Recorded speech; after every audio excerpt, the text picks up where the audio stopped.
Bonjour à toutes et à tous. Dans cette vidéo, nous allons résoudre ce problème. On nous dit quels sont les trois derniers chiffres du nombre 9 à la puissance 1000. Alors, pour cela, on aura besoin des travaux du mathématicien Euler. Bon, comme indication, donc les outils mathématiques dont on aura besoin ici. Alors, ce sera, on va utiliser les congruences modulo 1000 et la fonction indicatrice de l'air. Alors, donc, on y va.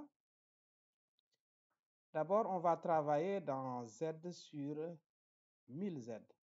Parce que comme on va connaître les trois derniers chiffres, donc de 9 à la puissance 1000, on aura besoin donc de travailler dans Z sur 1000Z, donc congruence modulo 1000.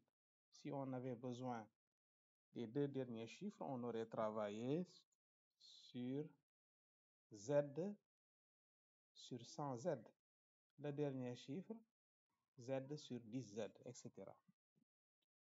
Voilà, donc on y va. Le nombre d'éléments inversibles dans Z sur 1000Z est égal, d'après la fonction indicatrice de l'air, est égal à phi de 1000. Ah, il faut donc calculer phi de 1000. Alors, phi de 1000, on va décomposer ça. 1000, nous pouvons décomposer ça en 2 à la puissance 3 que multiplie 5 à la puissance 3. Donc, phi de 1000 égale phi de 2 puissance 3 multiplié par 5 à la puissance 3. Nous voyons bien que 2 à la puissance 3 et 5 à la puissance 3 sont des nombres premiers entre eux.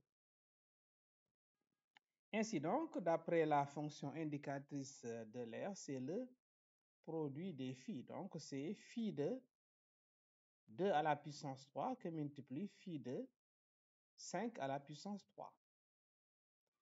Alors, maintenant, on connaît aussi, toujours d'après la propriété de la fonction phi, la fonction indicatrice de l'air, que phi de p à la puissance m, c'est égal à p à la puissance m que multiplie p moins 1.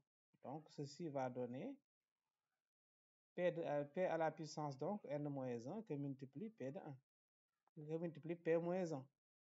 Donc, ici, pour phi de 2, ça va donner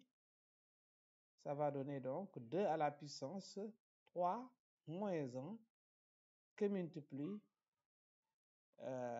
p moins 1, donc c'est-à-dire 2 moins 1. De même, phi de 5 à la puissance 3, c'est 5 à la puissance 3 moins 1 que multiplie 5 moins 1. Voilà, donc ça vient de la formule phi de p étant un nombre premier, phi de p à la puissance m, c'est égal à p à la puissance m moins 1 que multiplie p moins 1. Donc, c'est ça qu'on a utilisé ici. Et là, donc, ça donne, on calcule tout simplement, ça donne donc 2 au carré que multiplie 1, multiplié par 5 au carré que multiplie 4. Et on trouve 400. Voilà, donc à quoi ceci va nous servir? Nous savons que l'ensemble des éléments inversibles, donc leur nombre étant 400, donc c'est l'ordre du groupe, c'est un groupe. Donc ça, si on prend n'importe quel élément inversible qu'on élève à la puissance 400, ce sera congru à 1. Bien, maintenant donc, calculons. On sait que 9 à la puissance 1000, là, comment on peut l'écrire? On peut l'écrire, c'est sous la forme 3 au carré à la puissance 1000. Et 3 au carré à la puissance 1000, c'est 3 à la puissance 2000. Et 3 à la puissance 2000, on sait que 2000, c'est égal à 400 fois 5. Donc, c'est 3 à la puissance 400 fois 5. Et là, nous pouvons l'écrire 3 à la puissance 400, le tout à la puissance 5. Bien. Pourquoi nous faisons ça? Parce qu'on sait que dans Z sur 1000Z, 3 est un élément inversible. Donc, si on élève 3 à la puissance 400, on va trouver donc 1. Voilà. Or, donc, 3 est un élément inversible de Z sur 1000Z, car le PGCD de 3 et de 1000 donne 1.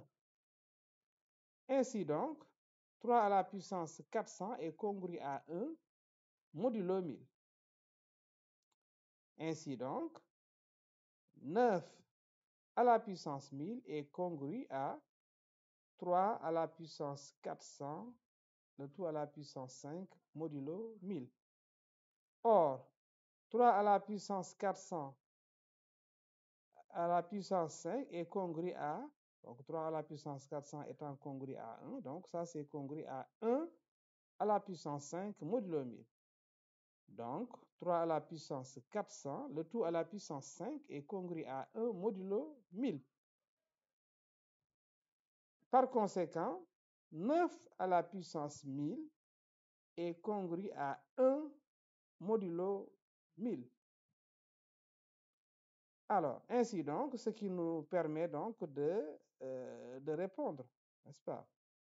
Donc, 9 à la puissance 1000 peut s'écrire sous la forme 1000 fois Q plus 1. Ainsi donc, les trois derniers chiffres donc, du nombre 9 à la puissance 1000 sont 0, 0 et 1. Voilà donc, c'est la fin de cette vidéo. Merci de l'avoir suivi et à la prochaine pour une autre vidéo.